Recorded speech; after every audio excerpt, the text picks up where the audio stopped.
المخدرات في مصر عنوان ما بقاش غريب دلوقتي على الشارع المصري. يمكن لو رجعنا شوية زمان كنا هنلاقي انه الافراح البلدي بالتحديد كانت بتتعمل في شوارع وفي مناطق مختفية، وكان دايما الناس اللي بتتعاطى المخدرات بتبقى في اخر الفرح ورا. دلوقتي الكلام ده ما بقاش موجود. الناس اللي كانت ورا في اخر الفرح بقت في اول الفرح، والمخدرات اصبحت علامة فارقة. ما بتلاقيش شارع يخلو من شباب واقفين بيدخنوا المخدرات ايا كان نوعها. آه، الافلام ساهمت بشكل كبير جدا في تصدير هذا الامر وانتشاره. احنا بنقول الفن هادف، الفن في الحقيقه لم يعد هادفا. افلام السبكي وغيرها من جمله الافلام اللي قدمت الشاب المصري على انه الليمبي، وعلى انه الولد اللي ساقط في الدبلوم، وعلى انه الولد المتشرد اللي هو الفهلاوي الذي يعتمد على جهله، والفهلوية مقابل شباب كثير جدا في التعليم وبيحققوا نجاحات لا نراهم أبدا على شاشة السينما، والنتيجة كانت مزعجة جدا. التقارير الأخيرة لما نبص لها هنلاقي أن نسبة من يتعاطون المخدرات فوق 50 سنة ارتفعت من 6 إلى أكثر من 30%، وأنه الحشيش أصبح سيد الموقف في تناول المخدرات، مع أن الحشيش هو أغلى مخدر دلوقتي موجود.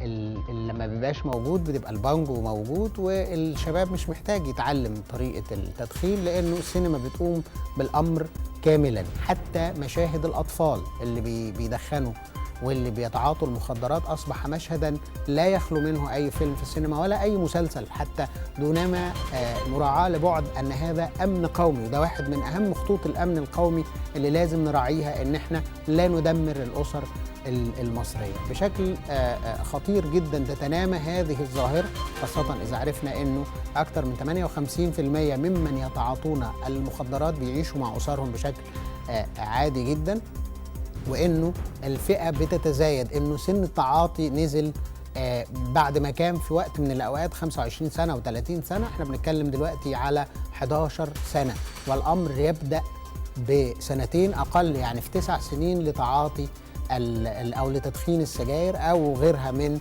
الشيشة أو الأشياء الأخرى التي يتم تدخينها من قبل الأطفال بغرض التجريب. خاصة أن احنا بنتكلم على مشاهد كثيرة جدا. فكرة بيع السجاير لم تعد عائقا، الناس بتبيع لأي حد. الأخطر أيضا أن من يأتي تاليا بعد الحشيش والبانجو في المخدرات هي العقارات المركبة في الصيدليات، اللي هي العقارات المخدرة اللي بتبقى في جدول ما يعرف بجدول المخدرات.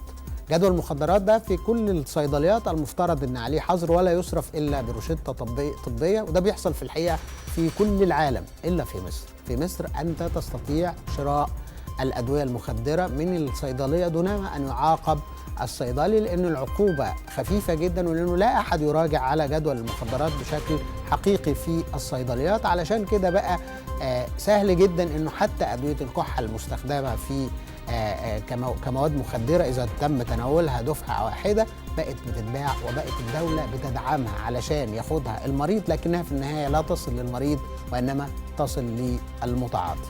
المواجهة احنا بنعملها ازاي؟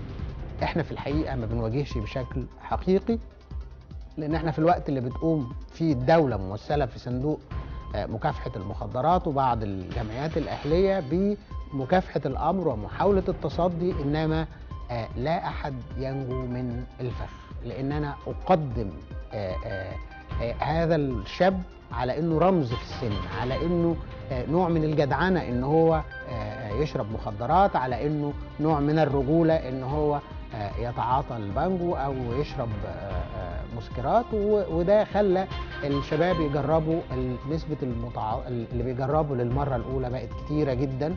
نسبه من يواصلون بعد التجريب بقت اكبر، خاصه بين شباب الجامعه اللي هو العماد الرئيسي لهذا الوطن. علشان كده احنا محتاجين وقفه مهمة جدا وكبيرة جدا على الصيدليات وعلى فكرة التعاطي وعلى فكرة تأمين الحدود، لأن ده خطر حقيقي جدا قد يكون أول خطر وأكبر خطر يعصف بشباب هذا الوطن. لأنك إذا أردت تدمير شعب فاستهدف شبابه تكون قد انتصرت.